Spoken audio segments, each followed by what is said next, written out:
गया क्वेश्चन है। क्वेश्चन किस तरह से है, अल्फा बीटा दो रियल नंबर है ना, और जिनकी रेंज दी है, बीटा दिया है -π/4 और 0 के बीच, और अल्फा दिया है 0 से π/4 के बीच। साइन अल्फा प्लस बीटा की वैल्यू दी है 1/3, कोस अल्फा माइनस बीटा की वैल्यू दी है 2/3। और पूछा क्या है, then the greatest integer less than और इक्वल, यानी जो ये ट्रिग्नोमेट्रिक इक्वेशन है इसका क्या पता करना है अपने को, ग्रेटेस्ट इंटीजर। यानी ये इंपॉर्टेंट चीज है कि हमने पता क्या करना है, ग्रेटेस्ट इंटीजर इस इक्वेशन का, है ना। तो इसको लिख लेते हैं, ये है sine alpha upon cos beta plus है cos beta upon sine alpha, फिर है cos alpha upon sine of beta, फिर है sine beta upon cos of alpha, इस पूरे का होल स्क्वायर है। ये निकालना है अपने। इसके लिए इसने ये चीजें दे रखी है, देखो साइन अल्फा प्लस बीटा दिया है, ये कितना दिया है 1/3। अगर हम इस इक्वेशन को खोलते हैं साइन ए प्लस बी से, ट्रिग्नोमेट्री लगाते हैं, तो साइन अल्फा कोस बीटा आएगा ये, plus cos alpha sign beta आएगा ये, यानी ये दिया है, ये कह सकते हैं, है ना। और ठीक इस तरह से कोस अल्फा माइनस बीटा की वैल्यू दी है इसमें 2/3। तो कहने का मतलब इसको ओपन करेंगे तो cos alpha cos beta plus sine alpha sign beta, यानी ये दिया है ना। अब इस तरह से देखते हैं हमारी इक्वेशन को। अगर यहाँ हम देखो, पहले में एलसीएम लेते हैं, कोस बीटा साइन अल्फा तो sine square alpha cos square beta आता है ना। लेकिन फर्स्ट और थर्ड को पकड़ेंगे तो sine alpha sign beta cos alpha, यानी ये वाली चीज आ रही है ना। तो इसका मतलब हम क्या करें, इसका ऑर्डर चेंज कर देते हैं, जिस ऑर्डर में इसने दिया है वो थोड़ा सा इसने कंफ्यूज करने के लिए दिया है। तो इसको हम लेते हैं इसके साथ, कोस अल्फा अपॉन साइन बीटा के साथ, और ये जो कोस बीटा अपॉन साइन अल्फा है इसको फोर्थ वाली टर्म के साथ लिख लेते हैं, sign beta upon cos alpha. अब इससे ये फायदा हो रहा है कि अब आप देखो, इसको करेंगे, यहाँ पर एलसीएम लेंगे साइन बीटा कोस बीटा, तो ये हो जाएगा sine alpha sign beta plus हो जाएगा कोस अल्फा कोस बीटा, और नीचे मिलेगा साइन बीटा कोस बीटा। ठीक इसी तरह यहाँ से हो जाएगा cos alpha cos beta plus sine alpha sign beta, हो रहा नहीं हो रहा ये, और नीचे हो जाएगा साइन अल्फा कोस अल्फा, इसका है होल स्क्वायर। तो अब ये जो ऊपर वाली चीज है न्यूमरेटर में, ये आ गया 2/3, है ना। ये भी 2/3, ये भी 2/3। अगर स्क्वायर को बाहर निकालना चाहे हम, ये कितना हो जाएगा 4/9 हो जाएगा, है ना। तो यहाँ बचेगा 1/sin बीटा कोस बीटा। देखो दोनों के एंगल सेम है, हम 2 से ऊपर नीचे मल्टीप्लाई कर देंगे तो यहाँ पर मिलेगा हमारे को 2/2 sin बीटा कोस बीटा, है ना। और यहाँ पर भी 2 मिल जाएगा, 2 sin अल्फा कोस अल्फा। समझ में आ गया यहाँ तक, है ना। ऐसा इसलिए किया क्योंकि ये क्या हो जाएगा, sin 2 बीटा हो जाएगा, ये sin 2 अल्फा हो जाएगा, और इस 2 को भी बाहर ले सकते हैं, ये 4 आ जाएगा, तो ये हो जाएगा 16/9। अंदर बचेगा 1/sin 2 बीटा, और यहाँ पर बचेगा 1/sin 2 अल्फा। इतना हो गया ये, है ना। अब यहाँ पर फिर दोबारा से इसको एलसीएम लेंगे तो देखो ये क्या बचेगा, 16/9, यहाँ बचेगा sin 2 alpha plus sin 2 beta, यहाँ पर आ जाएगा, और नीचे आ जाएगा sin 2 अल्फा और sin 2 बीटा, इसका स्क्वायर चला आ रहा है ये, है ना। अब यहाँ पर क्या होगा, sine C plus sine D लगा दो, है ना, ये तो फार्मूला है हमारे पास।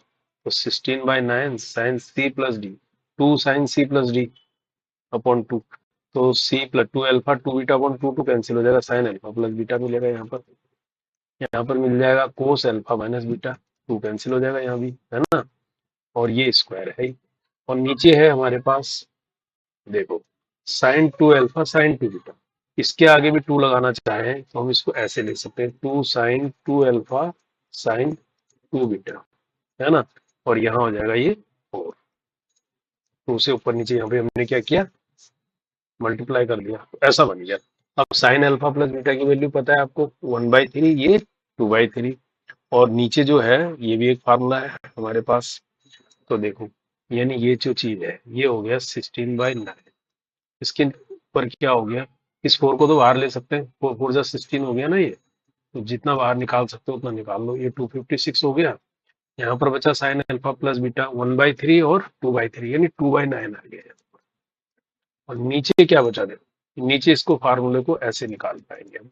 2 साइन ए साइन बी का फार्मूला हम लगाएंगे तो हमारे पास आता है कोस ए माइनस बी माइनस कोस ए प्लस बी। ये फार्मूला हम यहाँ लगा लेते हैं तो यहाँ पर क्या हो जाएगा कोस ए माइनस बी। कोस ए माइनस बी मतलब 2 अल्फा माइनस 2 बीटा, तो 2 कॉमन ले जाएगा तो 2 अल्फा माइनस बीटा हो जाएगा ये, है ना, minus cos 2 alpha plus beta हो जाएगा ये। यहाँ तक समझ में आ गया नहीं आ गया, और बाहर से है स्क्वायर। ठीक है, अब नीचे देखो, नीचे क्या बन रहा है, एक तरह से कोस 2 थीटा का फार्मूला याद होगा अब आपको, है ना। तो पूरा फार्मूले पर बेस्ड क्वेश्चन है, ट्रिग्नोमेट्री का है ना ये। तो कोस 2 थीटा, अब कोस 2 थीटा के देखो क्या फार्मूले होते हैं। कोस 2 थीटा का होता है 2 कोस स्क्वायर थीटा माइनस 1, एक होता है 1 माइनस 2 साइन स्क्वायर थीटा।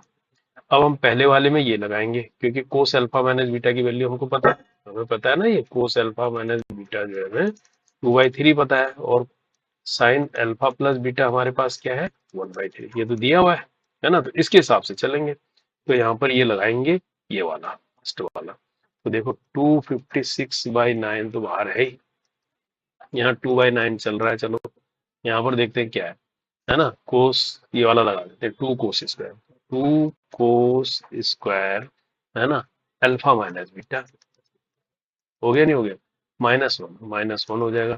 फिर ये बाहर माइनस है, अब ये वाला लगाएंगे, है ना, -1, अब ये प्लस हो जाएगा क्योंकि मैंने माइनस बाहर ले लिया। 2 sine square alpha plus beta, ऐसा होगा नहीं होगा, ये इसका हो गया स्क्वायर।